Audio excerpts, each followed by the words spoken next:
읽어볼게요. 말씀. 마음을 새롭게 해. 변화를 받아요. 한 번 더. 마음을 새롭게 해. 변화를 받아요. 자, 우리 혹시 지난주 말씀 기억하고 있어요? 기억 안 나죠? 우리 왜 왕자와 거지 이야기했잖아요. 왕자와 거지 이야기했는데 우리가 원래는 거지였다가 하루아침에 왕자가 되었다라는 이야기를 했어요. 죄의 종이었다가 예수님을 믿고서 우리가 하나님의 누가 됐어요? 자녀가 됐어요. 하나님의 자녀가 되었어요. 그리고 하나님의 자녀가 된 우리는 그럼 이제 어떻게 살아가야 될까라는 생각을 한번 해보려고 해요. 하나님의 자녀가 된 우리 어떻게 살아가야 될지 함께 고민하면서 오늘 성경 이야기 함께 보도록 합시다. 자, 앞에 보시고요. 함께 성경 이야기 볼게요.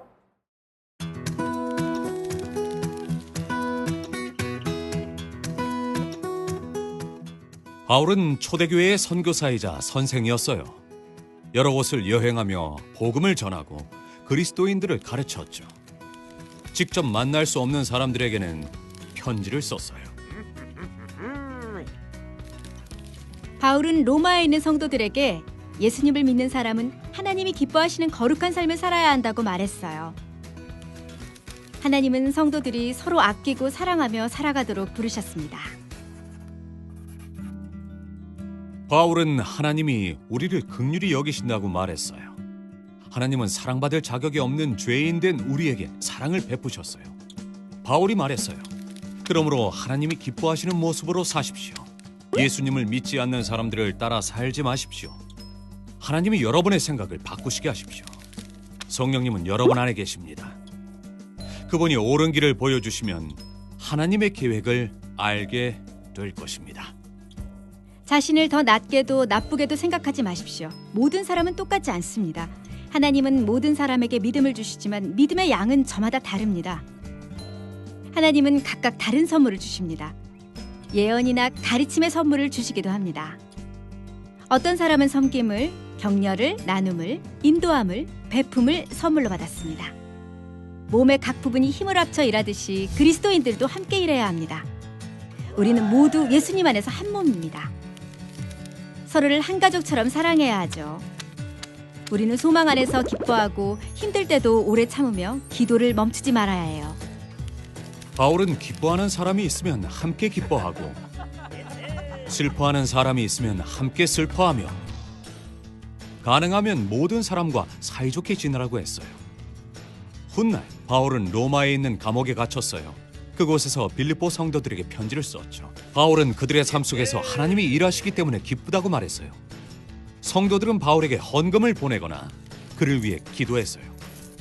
바울은 그들로 인해 하나님께 감사드렸고 하나님이 그들을 예수님을 닮아가도록 변화시키신다는 것을 알았어요. 하나님은 우리가 서로를 아끼고 사랑하기를 바라세요. 그리스도인은 모두 예수님에게 속해 있어요. 예수님의 죽음과 부활로 우리는 하나가 되었어요. 성령님이 우리의 생각과 삶을 변화시키면 하나님이 하신 것처럼 우리도 서로 사랑할 수 있어요. 자, 오늘 성경 이야기를 보니까 바울 사도가 편지를 썼는데 하나님의 자녀가 된 우리들이 어떻게 살아가야 되는지 알려주고 있어요. 따라해 보세요. 하나님이 기뻐하시는 모습으로 사십시오. 하나님이 기뻐하는 모습으로 사는 게 하나님의 자녀가 된 사람들의 삶의 모습이어야 한다고 말하고 있어요. 자, 그럼 우리는 이렇게 생각해 봐야 돼요. 그러면 하나님이 기뻐하는 모습이 뭘까? 하나님은 어떤 모습을 기뻐할 것 같아요? 하나님이 기뻐하시는 모습은요, 서로 사랑하고 서로 아끼고 살아가는 삶의 모습이래요. 예수님 안에서 또 기뻐하고 어려운 일이 또 마음이 아픈 일이 우리에게 찾아올 때는요, 하나님께 기도할 수 있는 게 하나님이 기뻐하는 삶의 모습이에요. 바울 사도는 하나님을 사랑하는 사람이라면 슬퍼하는 사람이 있을 땐 슬퍼하는 사람을 위해서 도와줘야 되고 기뻐하는 사람과 함께 기뻐할 수 있어야 하고 모든 사람과 사이좋게 친구가 될 수 있어야 한다고도 이야기를 했어요. 자, 그렇게 생각을 하면 우리가 학교에서 또 학원에서 어린이집에서 또 이웃들과 친구들과 사람들을 만나면서요, 서로 사랑하고 사이좋게 지내는 게 하나님이 기뻐하시는 모습이라는 거야. 자, 그런데 이렇게 하나님이 기뻐하시는 모습으로 살아가는 거, 사이좋고 사랑하고 기쁨으로, 또 때로는 슬플 때 하나님께 기도하고 그렇게 살아가는 게 쉬울까 어려울까?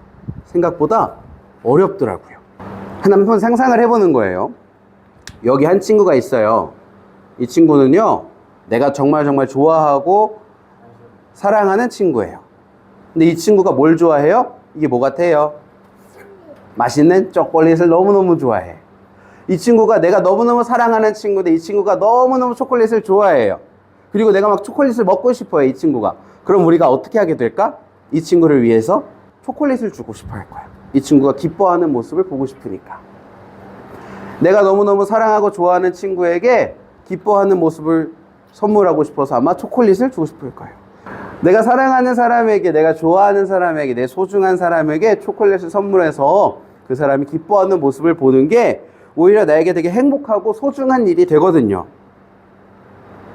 사랑하니까, 좋아하니까 우리들은 얼마든지 이 사람이 기뻐할 만한 일을 할 수가 있는 거예요.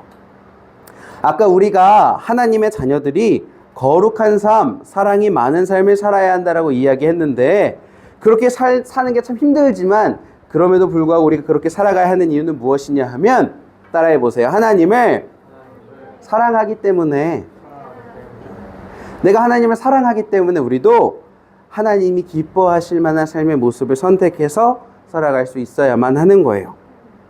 세상을 만드신 하나님을 사랑하기 때문에, 그리고 날 위해 이 땅에 오셔서 십자가에 지시고 날 대신에 죽으시고 날 구원하신 예수님을 사랑하기 때문에, 나와 함께 하시면서 내 삶을 돌봐주시는 성령님을 내가 사랑하기 때문에, 감사하기 때문에 우리도 그분이 기뻐하시는, 하나님이 기뻐하시는 거룩한 삶을 살 수가 있는 거예요.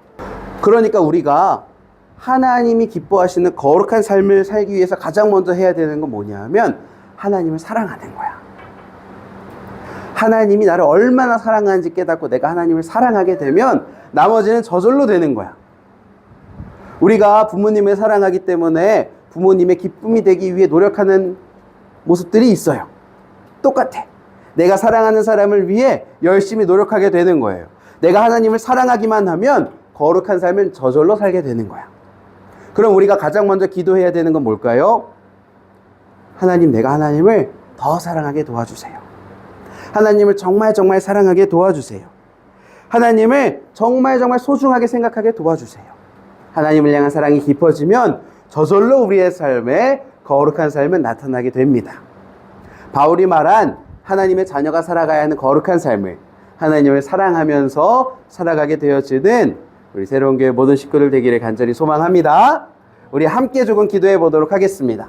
앞에 화면 보면서 함께 읽어가면서 기도해 볼게요. 손 모으고 눈만 뜨고 기도해 보겠습니다. 하나님을 더욱 많이 사랑하고 싶어요. 그래서 하나님이 기뻐하시는 거룩한 삶을 살아가고 싶어요. 하나님을 더 사랑하게 도와주세요. 예수님의 이름으로 기도합니다. 아멘.